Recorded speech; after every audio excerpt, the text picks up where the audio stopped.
I'm in a massive reading slump at the moment, so I'm hoping that recording a video will help me get back into reading.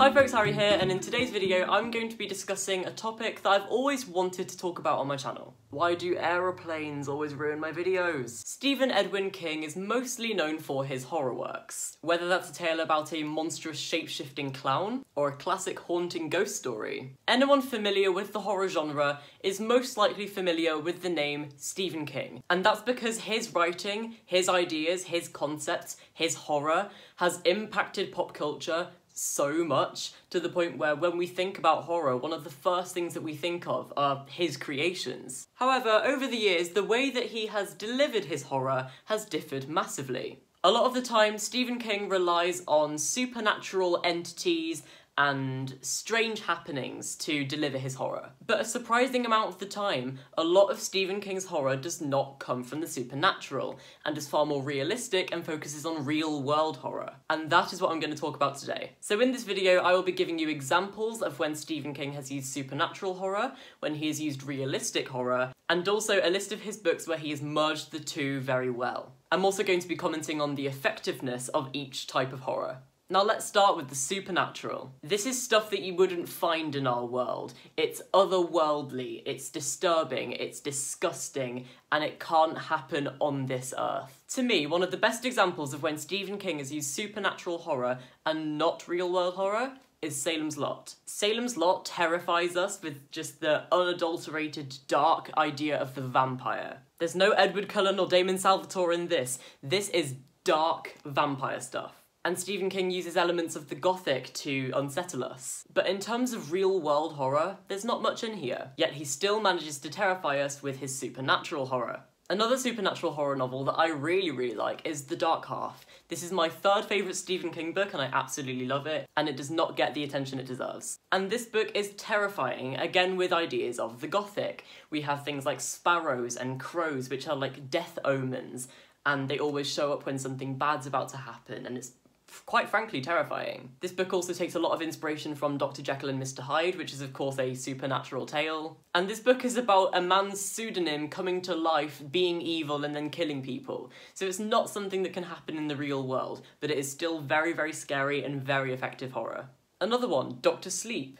This book isn't that scary in terms of real-life horror, but when it comes to things like The True Knot, and again kind of the vampire sort of idea, it's terrifying. And it's also worth mentioning that its predecessor is also in this video somewhere else. But just to drill in the point, there's some Stephen King books that aren't that great, that still rely on supernatural horror, so things like From a Buick 8 and Cell. Fully supernatural stuff, not very plausible in real life, but still quite scary. So when I was writing my notes for this video, I actually really struggled to find Stephen King books with only supernatural horror, which just goes to show that Stephen King, whenever he writes supernatural horror, he usually pairs it with some real-life horror.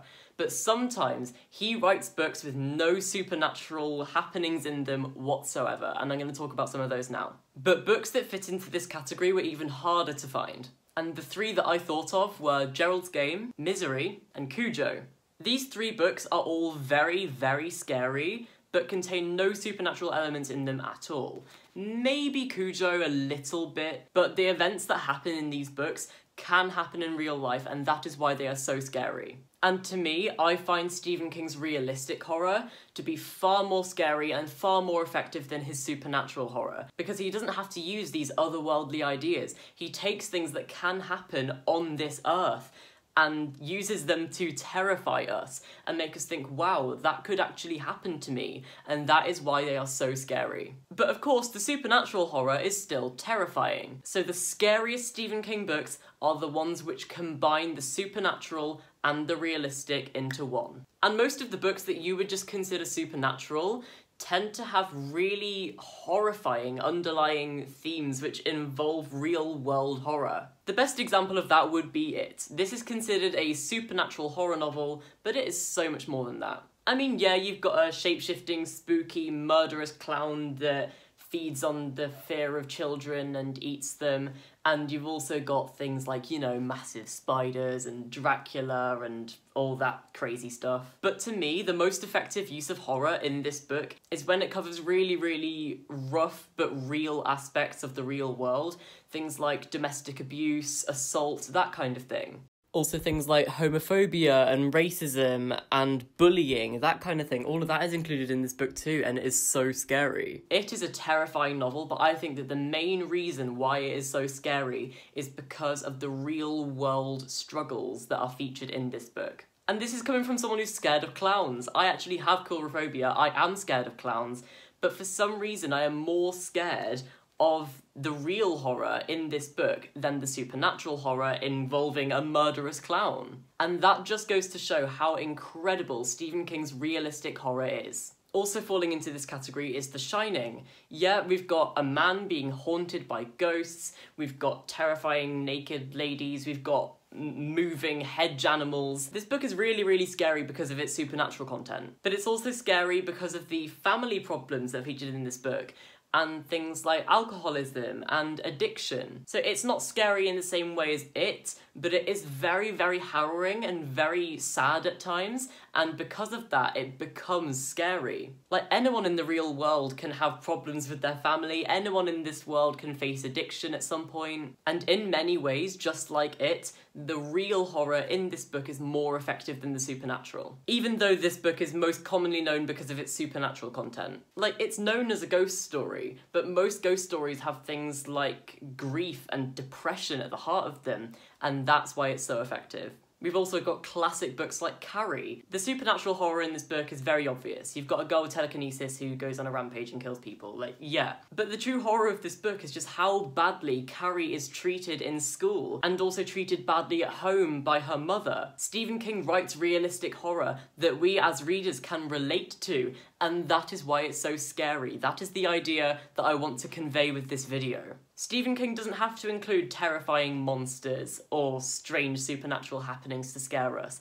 He can just use the things that affect us in real life, and that scares us just as much. There's also books like Rose Madder. It's a ridiculous, kind of stupid supernatural tale, but really the only horror in here is the fact that the main character is being domestically abused by her husband, but she can't report it to the police because her husband is the police and there is no escape.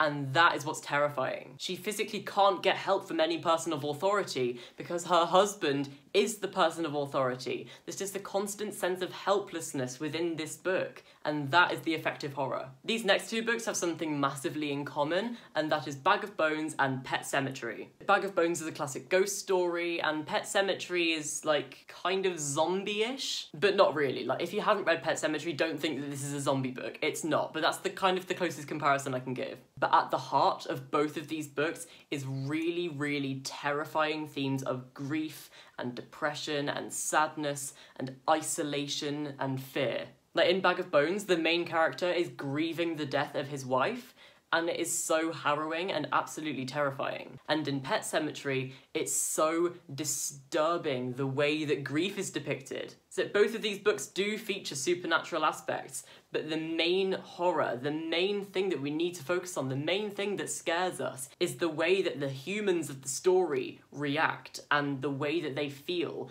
And Stephen King's depiction of human emotion is so realistic and so disturbing that that is what unsettles us. A lot of people have been through grief in their life, and if you have experienced grief and it's hit you hard, and then you read one of these books, it's going to terrify you, it's going to disturb you, and it's going to stick with you. Sometimes the real-world horror in Stephen King's books is a lot more subtle. So in amazing books like Desperation, I mean, this is a supernatural horror tale. It really is. It is fully supernatural. However, there are themes of things like isolation and helplessness that make this book even more scary. So in the case of Desperation, it's a supernatural tale but supported by real-world horror to enhance the supernatural aspect, if that makes sense. So overall, which type of horror is more effective, the realistic horror or the supernatural horror? Well, I'm not exactly qualified to say. I can definitely say that the real-world horror on a personal level has impacted me, disturbed me, and scared me the most. And whether or not the supernatural or the realistic horror is more effective, I cannot say that. It is such a subjective thing because every human on the planet is scared by completely different things. You may be scared more by killer, murderous clowns than depictions of grief. But I think that the most objective thing that I can say, the one thing that I think everyone will agree with, is that regardless of whether Stephen King uses supernatural or realistic horror, the two often bounce off each other, enhance each other, and make each other better and more effective. I want you to continue this discussion in the comments down below. I really want to see if you agree with me or if you disagree with me. I want to see if you have new ideas to bring to the table and we can all discuss them in the comments. If you find one type of horror more effective than the other, also let me know in the comments. I want to hear your thoughts on this topic. If you've enjoyed this video, please do give it a big fat thumbs up, and please consider subscribing for more bookish content from me. This type of discussion style video isn't the typical content that I usually make, but if you want to see more of it, let me know in the comments. If you want to follow me on my social medias, so that's my Instagram, Twitter, Goodreads, Letterboxd, TikTok, all of that is in the description down below, and I will see you next time with a new video. Goodbye.